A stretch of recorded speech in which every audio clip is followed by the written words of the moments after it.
It's time for Life Coach. Life Coach, call me right now, 1-800-252-1025, or email me at lifecoach@kzok.com. Life Coach brought to you by Goldberg Jones Divorce for Men. Call 1-800-DIVORCE. You can also email lifecoach@kzok.com. And as a lot of people do on email, you can also do on the phones, which is change your name, call yourself anonymous, call yourself Steve, call yourself Becky. It seems to be one of the biggest things that people have problems. We all have What, do problems. people email you about how I'd like to talk to you, but I don't want to say my name? Yep. Oh. I'd like, and it happens in person too. Like, I'd really like to talk to Danny. I know he can help me, but I'm embarrassed. Change your name. Change your name. 800-252-1025. You can even talk like Danny. Oh, mine is really Becky. Daddy, I've got a problem. Yes, Can you you do. help me? You need a throat surgeon. That's the problem. All righty, let's start with an email. Again, it is lifecoach@kzok.com or 800-252-1025. Stephanie in Bellevue. I broke up with my boyfriend 2 weeks ago. I just didn't see a future for us. My problem is we had booked a vacation to Hawaii this summer prior to breaking up. He's insisting that I still go on the trip. He says he has no illusions about using this trip to get back together, that he just wants my company, but I'm not so sure.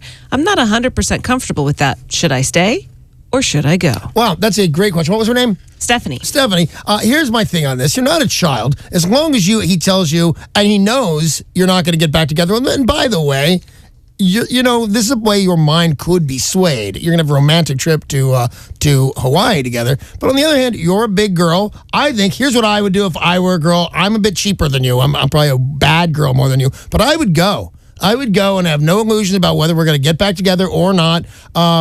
I wouldn't creep out. You've slept with this guy before. I would, just if it's a romantic vacation, you should have no rules about whether you're going to get intimate or not. That would make, how uncomfortable would that make sleeping in the same bed if somebody's sitting there being a weirdo trying to slide into second, if you will. So I think absolutely you should be a big girl, go on a date with a guy you obviously used to like and probably still like. All you said was, I saw no future, not you didn't like you anymore. My recommendation, Stephanie, is go to Hawaii with your ex-boyfriend.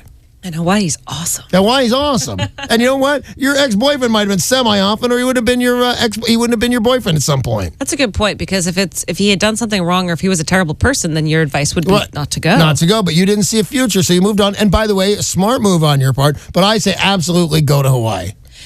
800-252-1025. That is the number to call right now if you've got a problem and need the help from Danny Bonaduce, Life Coach. You can also email lifecoach@kzok.com. Ashley in Woodinville sent an email. Mm-hmm. I fear my husband and I are heading for a divorce. Our love life is non-existent. We rarely talk without arguing, and after 15 years, the spark is gone. I brought up the subject of divorce, but he insists that we stay together for the kids. We've got two, a boy 12 and a girl 10. I realize that there is no good time to disrupt their family lives, but they're at an age where they're particularly vulnerable.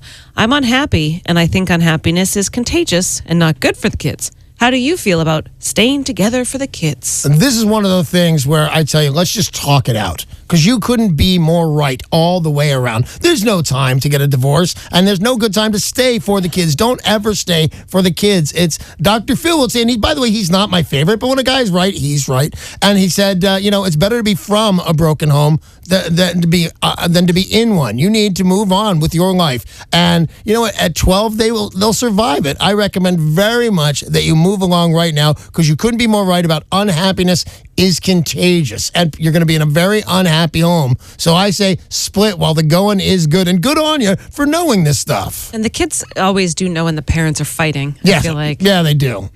All right, 800-252-1025. If you've got a question for the life coach, call right now, because any kind of problem you have, Danny's been through it. Damn straight. It's like you're 350 years old with the lifetimes you've led. Oh, that's just the bags under my eyes. I'm much younger than that. You can also email lifecoach@kzok.com. And like I said, you can lie about your name, or you can just call yourself anonymous. We've got an email from an anonymous. Let's go. In Seattle. Danny, I am madly in love with a guy who has an alcohol problem. He has been through rehab, but has been clean for 6 months. I kicked him out of my house prior to this, and we broke up because his alcoholism caused a lot of stress for me. I love him, but my family is against me dating him again. I feel like he's made improvements. Should I go for it? 6 months sober is pretty good, but here's what you got to do. It's not like the same thing with other couples where, they have to be good for a certain amount of time before you get married. You're going to have to keep an eye on this guy for the rest of your life. You're never going to be able to turn your back on him. And they slide, and we slide. And I can almost guarantee you if he's only had 6 months clean and sober, he's going to slide again. Now, I don't know what he used to do when he drank and how far out he's gone and how many times he's been to jail, but I think it's a smarter move not to get really too much involved with this guy. But if your heart's involved, he is trying to quit. He's got 6 months sober. So if you're willing to do the effort of going, it's like dating a guy that has any other problem already when you get there. You don't want problems when you get in there. You want to create your own problems together. But if you're willing to look through this, I say go ahead and date him, but keep your eye on this because he's probably going to fail. Lord knows I did. 3 years, 7 months, and 15 days. I didn't know what you were doing at first. 14 days? That's how long I've been sober, right? Yeah. 3 years, 4 months, 7 days? 7 months. 7 months? Dig me. Thank you.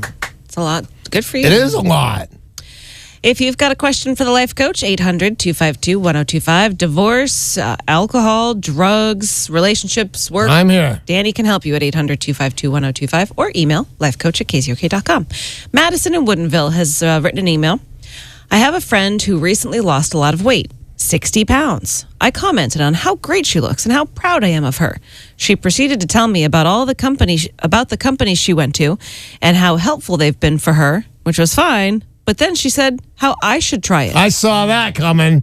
The problem is, I don't think I have a weight problem, and now my self-esteem is in the dumps.